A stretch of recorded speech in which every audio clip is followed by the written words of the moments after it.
Hello all.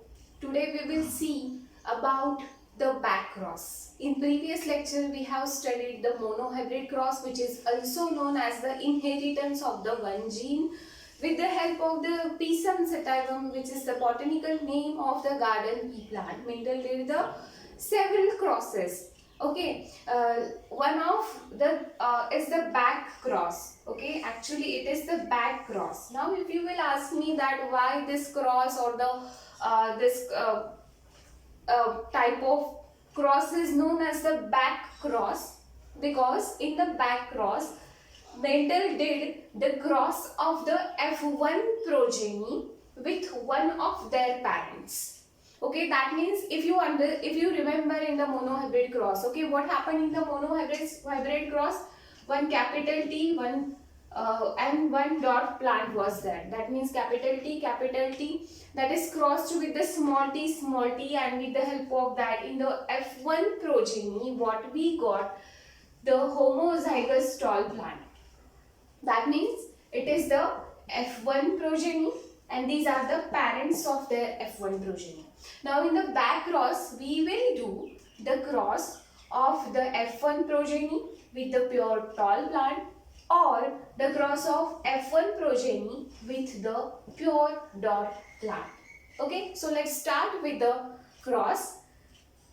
First of all, we will take the F1 progeny, that is a heterozygous tall plant, cross with the homozygous tall plant. That means it is the F1 progeny, and this is the parent of their F1 progeny. So, but now in this cross, these are the parents of each other. Okay, and these are the genotypes of the heterozygous tall. It is the hetero one, and it is the homozygous one.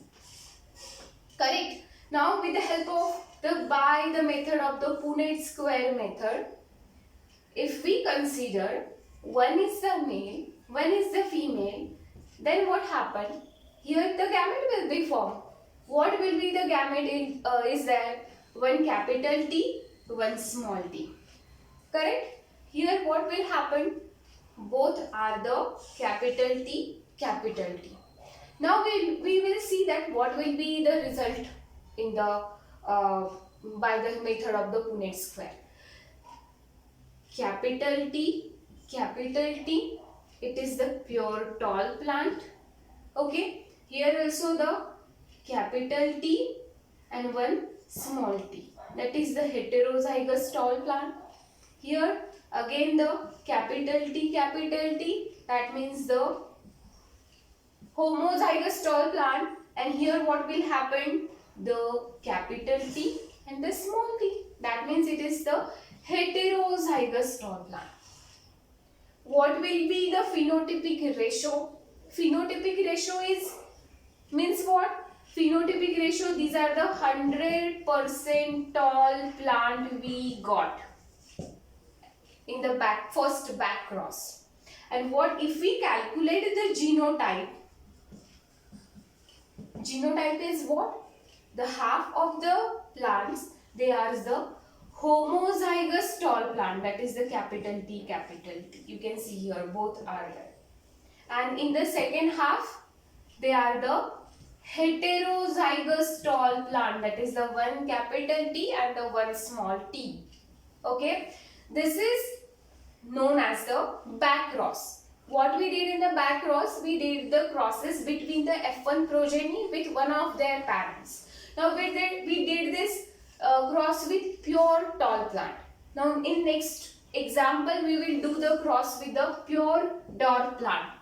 Okay, F1 progeny, heterozygous tall plant, and one of their parents is the homozygous dot plant.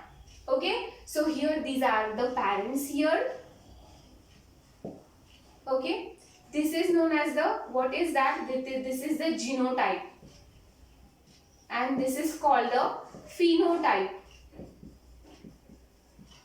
Okay, now see, by the help of Punnett square method, again the same is will be do to calculate the phenotypic ratio and the genotypic ratio, here we will take one capital T, small t.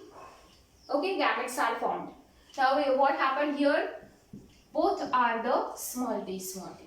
Now if you calculate the data, we get here again the heterozygous tall plant.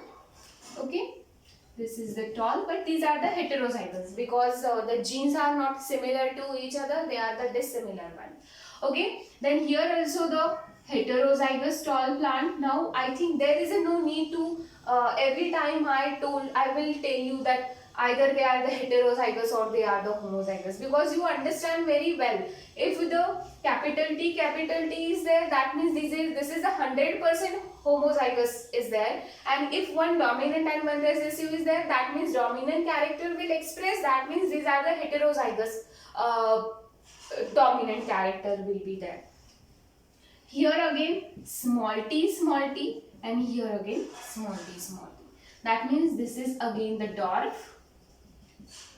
this is again the dwarf. But what will happen here? Both the phenotypic ratio and genotypic ratio will be changed as compared to the first example of the back cross.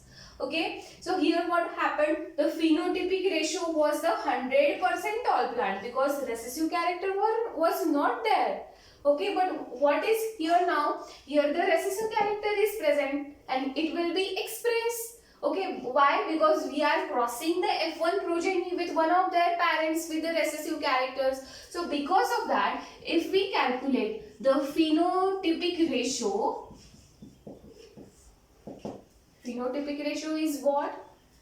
50% are tall plant and 50% are the dwarf plant. That is 1:1. And if we calculate again the genotypic ratio, same TT, that is with the TT, that is the 2:2. Okay, so here again you can write 2:2. Okay, so this is called the back cross, that is the cross of the progeny of F1 generation with their parents. Okay, thank you so much.